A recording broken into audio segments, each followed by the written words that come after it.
real y de calidad, y para eso pues estamos aquí con el doctor, que él siempre está pues poniéndose al tanto de lo que ocurre, y a raíz de la intervención de la semana pasada, pues le decía, han surgido más cosas, más preguntas, más información del tema de las variantes COVID, que es pues la amenaza emergente de estas variaciones del virus que pues tenemos todavía enfrente que combatir y que atender, desde luego, porque sí se dice que las vacunas actuales son efectivas, pero esto no quiere decir necesariamente que lo seguirán siendo por tiempo indefinido. Así se irán adecuando estas vacunas, y mientras nosotros tengamos la información, pues qué mejor, ¿verdad, mi querido Doc? ¿Cómo estás? Buenos días.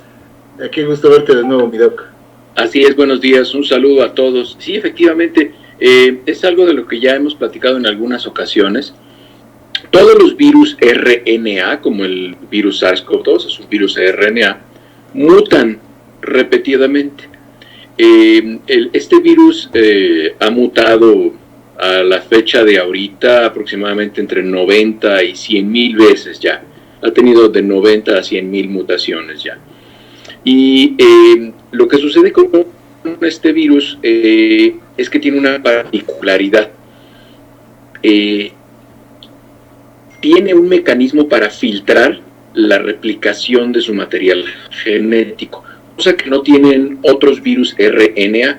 Es decir, este virus revisa el material genético que sale, lo pasa a través de un filtro que se llama prueba de lectura, en inglés es proofreading, y hace que si no se parece o si no es idéntico al material genético original del que se copió, lo desecha.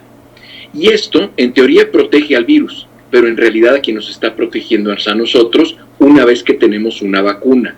Y la explicación es que si esa vacuna es eficaz para esa variante que nosotros estamos teniendo, y esa información genética se va a preservar de manera importante, eso quiere decir que esa vacuna tiene un tiempo de duración más largo. Se ha comparado la tasa de mutaciones y la tasa de variantes junto con influenza, y este SARS-CoV-2 es 5 veces más lento para presentar variantes relevantes que pudieran significar algo importante para la resistencia o para la eficacia de la vacuna. Y entonces es por eso que concluimos que es muy probable que esta vacuna que se está aplicando ahorita, cualquiera de las vacunas que se está aplicando, cualquiera, sea válida por 5 años, porque la validez de la vacuna no está en relación a la vacuna, está en realidad, acuérdense, el control de la pandemia está en manos del virus. Si el virus decide mutar, si el virus decide tener una variante relevante, o incluso si decide que una variante sea ascendida a una variante biológicamente relevante, y ya entonces se crea una cepa, que es ya como que el grado máximo de la mutación, en ese momento ya la vacuna no serviría. Entonces, pero eso lo decide el virus, no lo decidimos nosotros. Lo único que podemos hacer es estimar cuánto tiempo esa vacuna va a ser útil. Y entonces calculamos que la siguiente vacuna tendrá que ser generada aproximadamente en 5 años. Es decir, esta vacuna que estamos poniendo del 2021 va a ser buena hasta el 2026. Son las estimaciones que tenemos con base en lo que vamos sabiendo de información que va saliendo actualmente. Actualmente tenemos 2 variantes muy relevantes y que probablemente vayan a cambiar incluso la estrategia de vacunación en el mundo, incluido México. Las variantes son la P1 y la variante B117 o 117, como se abrevia por el linaje. Es una abreviatura en lenguaje de genética. Y entonces, estas 2 variantes, la P1 es la que se conoce como la variante brasileña, y la B117 es la que se conoce como la variante de Londres o del Reino Unido. Y estas 2 tienen una característica similar, ambas muy parecida. Atacan a gente joven de manera muy agresiva. Esa es una muy importante. Y la otra es que los virus tienen 2 características en cuanto a su replicación. Uno, lo que se llama la R0, que es el número de personas que afecta a un virus al siguiente grupo de personas. En el caso de la influenza, el R0 es de 1, es decir, una persona enferma de influenza va a infectar a una persona. En este caso, SARS-CoV-2, la COVID-19, una persona infectada infecta a 3.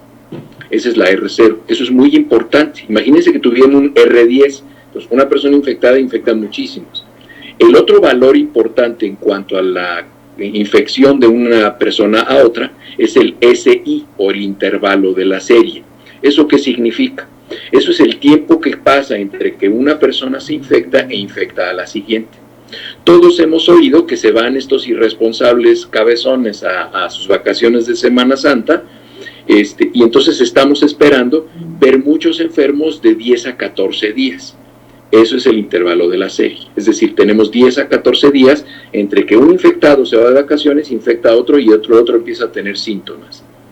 Estas dos variantes, la P1 y la B117, el intervalo de la serie es de 3 a 5 días. Es muy breve. De que una persona infectada infecta a los siguientes, pasan de 3 a 5 días. O sea, en menos de una semana ya se presentan esos 3 que se infectaron por el paciente original. Es decir, la velocidad en la que se presentan los casos es aceleradísima. Ustedes van a ver una curva muy inclinada y es alto el riesgo de que se vayan a ocupar los hospitales muy pronto, cosa que ya está pasando, pasó en Chile, ahora está pasando en Argentina, empezó a pasar en Alberta, Canadá, en algunos sitios de Estados Unidos está pasando, es lo que pasó en el Reino Unido, es lo que les pasó en España, en fin.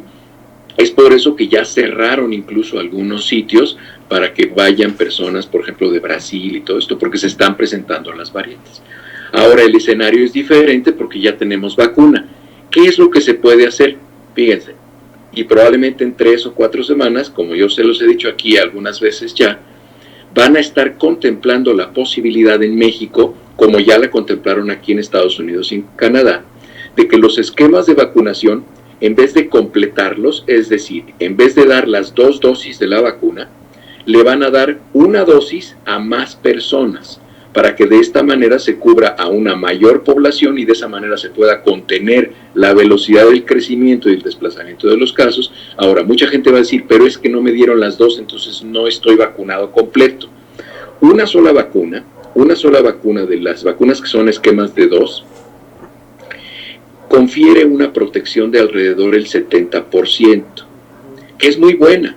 Si ustedes consideran que la vacuna de influenza confiere una protección del 56 al 58% y es considerada una buena vacuna, lo que pasa es que ya nos estamos volviendo muy exigentes. ¿Se acuerdan que les dije que las vacunas se van a clasificar antes de COVID y después de COVID? Antes una vacuna del 58-60% de eficacia nos parecía buena, ahora no, ahora queremos una del 90%.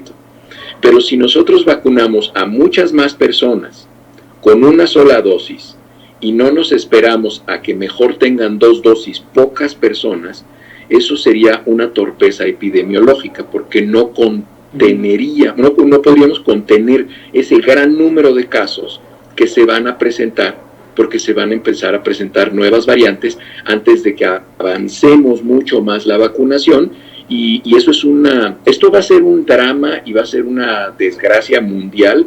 Ya lo verán, estamos en abril. A finales de mayo van a ver cuántos países van a estar como estuvo España e Italia el año pasado en abril o mayo, por las nuevas variantes y porque no tienen acceso a la vacuna. México sí tiene acceso a la vacuna y puede jugar con esas posibilidades.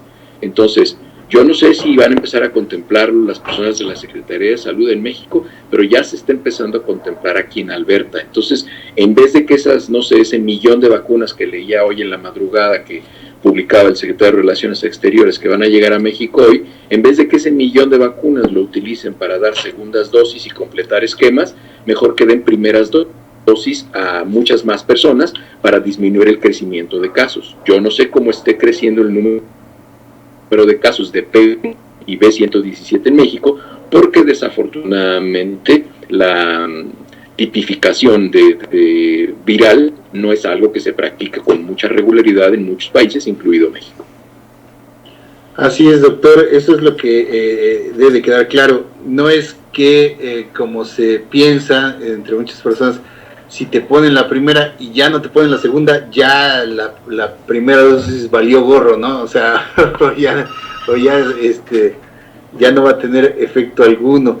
Se refiere justamente a la eficacia, al porcentaje de eficacia que proporcionan esas vacunas, como ahora la discusión que salió de la vacuna china, que admiten que es menos eficaz que lo que habían dicho inicialmente, no significa que no sirva, significa que tiene un porcentaje, aún así, como dices tú, por arriba de lo que el estándar de las vacunas ha históricamente concedido, doctor. Es que se hace, inmediatamente se cae en el alarmismo, ¿no? De decir, no, ya no sirvió, y no, ya no te pusieron la segunda, ya valió gorro la primera, ya se eliminó, ya no sirvió de nada. No, hay mucha información muy equivocada a ese respecto, o el tema también de las vacunas, lo que está pasando ahorita con AstraZeneca y Pfizer, de las eventuales reacciones que están produciendo, que son un porcentaje muy mínimo, como ya nos lo habías tú mismo explicado. Hay medicamentos, incluso no necesariamente solo las vacunas,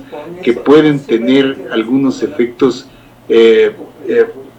perniciosos en algunas personas, lo cual no quiere decir que sean malos, ¿no? Lo cual quiere decir que esos medicamentos siguen siendo eficaces para la mayoría. Se pondera ahí el beneficio sobre el eventual riesgo de tener, doctor. Así es, se hace el balance, beneficios potenciales, riesgos potenciales, que ya lo hemos platicado aquí.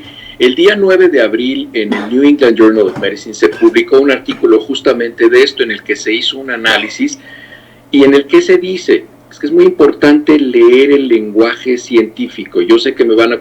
Voy a poner ese tweet, ahorita lo estaba escribiendo antes de que me marcaran. Existe un riesgo potencial en algunas personas no identificadas a qué grupo de riesgo pertenecen cuando se utiliza la vacuna de AstraZeneca.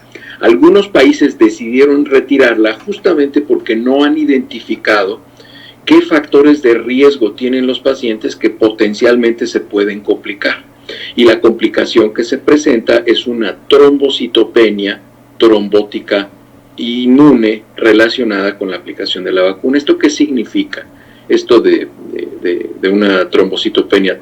Penia en medicina significa poquito. Trombo es las células que forman trombos, que son las plaquetas. Entonces, trombocito es célula. Trombocitopenia no es otra cosa más que se bajan las plaquetas.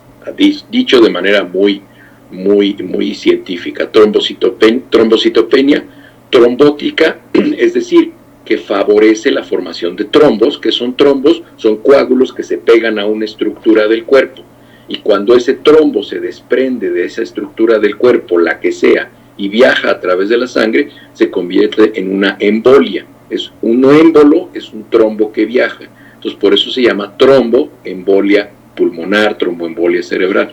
De ahí viene el nombre. Entonces, lo que puede estar relacionado en algunos pacientes que no se ha identificado cuál es la población de riesgo. Entonces, ahorita ya se definió que sí es probable que la vacuna de AstraZeneca pueda causar una trombocitopenia trombótica inmune, lo puede causar, pero aún no sabemos en qué grupo de riesgo. Entonces, ahora a lo que hay es que estudiar es a los pacientes.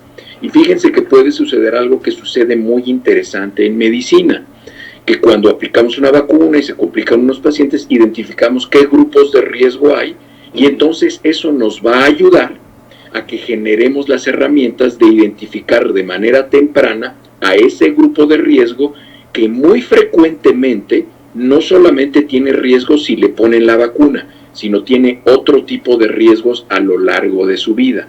Entonces, todo esto es una curva de aprendizaje y es conocimiento científico en el cual vamos aprendiendo. Y entonces los beneficios potenciales de la vacuna son mucho mayores que los riesgos potenciales. Es decir, por cada 7 millones de personas que se vacunan, se presentan 4 casos. Es decir, es 1.4 casos por cada 3 millones, una cosa así. Entonces, ¿qué vamos a decidir? No prevenir la infección por COVID en 1 millón de personas, que tiene una mortalidad del 2%, es decir, que se van a morir bastantes, por no poner una vacuna que tiene una complicación de 1.4 en 3 millones. Entonces, ese es un análisis que se hace desde el punto de vista epidemiológico o estadístico o inmunológico, y tenemos que seguir aprendiendo para identificar esos grupos de riesgo, y entonces sí, al final de toda esta investigación vamos a venir y vamos a decir, este grupo de personas tienen contraindicado recibir la vacuna de AstraZeneca y no la pueden recibir. Recomendación que hasta hoy no existe para ninguna de las vacunas. Así es, doctor, es lo que vemos en algunos medicamentos. Bueno, quienes nos tomamos ahí la curiosidad, ¿no?, de leer la cajita donde dice no recomendado si usted padece esto, si tiene problemas renales, etcétera, etcétera, etcétera. Ahí mismo dicen todos los medicamentos la advertencia en las contraindicaciones, ¿no, doctor? O sea, sería ahora el paso a seguir con estas vacunas, que por lo que se está viendo son grupos de riesgo, no necesariamente por edad, será por alguna cuestión genética, o será las personas que padecen justamente de este tipo de problemas ya desde de suyo con la sangre. Yo recuerdo que al principio, doctor, se decía que personas con ciertas alergias eran susceptibles a tener reacciones fuertes a la misma, a las mismas vacunas y a la misma enfermedad, a la misma infección, doctor. No sé si recuerdas a la infección de COVID. Fue una de las teorías hablar acerca de las alergias, pero ya hemos visto que curiosamente las alergias ambientales o las alergias medicamentosas no tienen nada que ver, porque la manera en la que se comportan estas nuevas vacunas es diferente. Ahorita lo que se está estudiando es que en estas personas que se formaron esta trombocitopenia que bajó, se están haciendo estudios de la médula ósea para ver qué tipo de información genética hay en la médula ósea, y también se están haciendo estudios de la capa esta que ya hemos hablado, que está dentro de las arterias, que se llama el endotelio, para ver de qué manera reacciona ante la presencia de la vacuna y a ver si ahí no está el cambio. Personas que tienen daño endotelial tienen alteraciones para muchas enfermedades y para muchos medicamentos y para muchos procesos de enfermedad, de morbilidad, pero no necesariamente relacionados con esta vacuna exclusivamente. Así es, dice Leto, una persona que tuvo un ACV o insuficiencia venosa o algún problema vascular tiene más riesgo con esta vacuna. No lo sabemos. Infierno. Es justamente lo que está... No lo sabemos, eso es justamente lo que se está estudiando. No, va a ser poco probable, déjame decirte por qué. Porque las personas que tuvieron una ACV, que es un accidente vascular cerebral, que ya no se llama así, se llama EBC ahora, enfermedad vascular cerebral, que puede ser trombótica o puede ser embólica o puede ser isquémica. Esas son las dos opciones que hay de la enfermedad vascular cerebral. Las enfermedades vasculares cerebrales habitualmente están más relacionadas, la causa más frecuente es hipertensión y diabetes. Esas son las causas más frecuentes de una enfermedad vascular cerebral, más que un problema relacionado con vacunas. Entonces, no tiene nada que ver. De hecho, bueno, pues, si una persona tiene diabetes, hipertensión y tuvo una enfermedad vascular cerebral, si le da COVID, no le va a ir muy bien.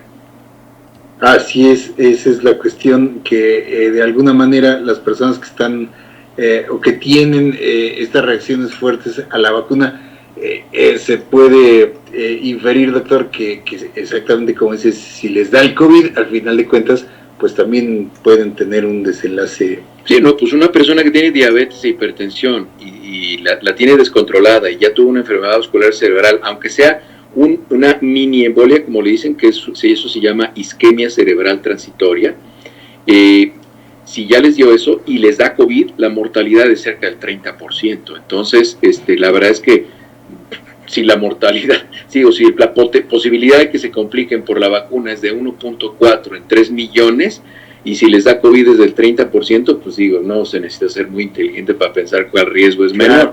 Están preguntando ahí Rolando y Francisco que si se pueden combinar las vacunas, que ya están hablando de eso. Ya tenemos algunos meses haciendo en el mundo unos protocolos de investigación, se están haciendo en algunos lugares, en la comunidad científica, se están haciendo dos tipos de protocolo. Uno es espaciar las dosis de las vacunas, saber qué tanto aguantan y tener la misma, y eso se está haciendo justamente porque se está contemplando el panorama en el cual la vacuna es escasa en el mundo, y además puede haber variantes emergentes que pueden hacer necesario vacunar con solo una dosis. Ahora, combinarlas se ha hecho experimentos para combinar vacunas de la misma técnica, es decir, una vacuna de RNA con otra de RNA, y se han hecho también combinaciones de una vacuna de RNA con una vacuna de adenovirus o vector viral. Se han hecho también experimentos al respecto. No hay resultados todavía, está el análisis estadístico, pero vamos a tener esa información muy pronto. Pero no se preocupen, no piensen que se les van a cruzar las vacunas o que sí. Eso no sucede. La vacuna, hay por ahí la vacuna, no me acuerdo cuál es, la que utiliza adenovirus 5 y en el otro utiliza adenovirus 25, ya no me acuerdo. Es diferente la primera de la segunda dosis, es lo que estoy tratando de decirles. Pero en realidad la primera y la segunda dosis es exactamente la misma de cualquiera de las vacunas. Solo hay una vacuna, que les repito, es de vector viral. No me acuerdo ahorita, si me dan un segundo se los encuentro. Aquí lo debo tener en uno de los resúmenes de pantalla. En esa vacuna, la primera dosis es con un adenovirus y la segunda dosis es con el otro adenovirus. Es la de la Sputnik, la del Instituto Gamaleya. En la primera dosis se utiliza adenovirus 26 y en la segunda dosis se utiliza adenovirus 5. Entonces la 1 sí es diferente de la 2, pero en la mayoría de las vacunas, la dosis 1 y la dosis 2 es exactamente lo mismo. Muy bien, doctor. Esa es información que debemos de tener y a las fuentes que debemos acudir, porque le decía, hay muchísima información que va surgiendo, naturalmente, ¿no? Muchas preguntas, sobre todo para quienes no estamos muy de cerca con este tema del desarrollo farmacéutico y médico, sobre todo a la luz de los acontecimientos que han surgido en base a esta pandemia muy singular en muchos aspectos, que sin embargo pues nos está aportando muchísimo conocimiento, como ya hemos dicho, doctor, en el lado de los medios de comunicación, de las personas en lo general, claro, quienes quieren informarse realmente al respecto, y en el lado científico pues está dejando muchísimos conocimientos, doctor. Yo creo que esto ha acelerado simplemente el hecho que tengamos una vacuna antes del año de haberse cumplido la pandemia, pues demuestra que esto está justamente acelerando la investigación y el conocimiento en muchos sentidos, doctor. Sí, fíjate que va a suceder en esto de la información científica, a mí me entusiasma mucho, porque en este contexto de investigación científica y de difusión de la ciencia en los medios de comunicación, va a suceder un fenómeno que sucede en otras esferas de la actividad humana. Al final de la pandemia se va a identificar quiénes nos gusta difundir ciencia sin salpicarnos de otras cosas y quiénes son reventadores de manifestaciones, y si los quieren usar para hablar mal de alguien, pues les hablan, les dicen, órale, vente a tirar tu veneno aquí, que son pseudocientíficos, ¿no? Porque deciden tirar la ciencia y deciden utilizar sus convicciones personales, religiosas, morales, políticas o de cualquier tipo, ¿no? Entonces, y así hay en todos los contextos, ¿no? Hay gente brillante que decide contaminar, por ejemplo, su conversación respecto al aborto con cuestiones religiosas, ¿no? O con cuestiones políticas. Entonces eso a mí me entusiasma mucho, porque siempre al final de cualquier proceso, por muy rebuscado que sea, por muy complejo que sea, las aguas se calman y la gente recupera su nivel real. Así es, que doctor, pues como siempre, muchísimas gracias por esta valiosa información que siempre nos compartes cada semana, doctor. Te mandamos un abrazo, todo nuestro agradecimiento, como siempre. ¿Qué tal el clima por allá, mi doc? Esta semana se alocó, ya nos nevó 2 días de la semana. ¿Otra vez? Ahorita estamos a 2 grados centígrados, sí. Qué caray.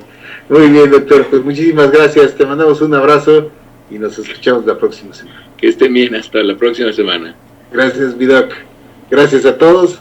Vamos a hacer una breve pausa y continuamos.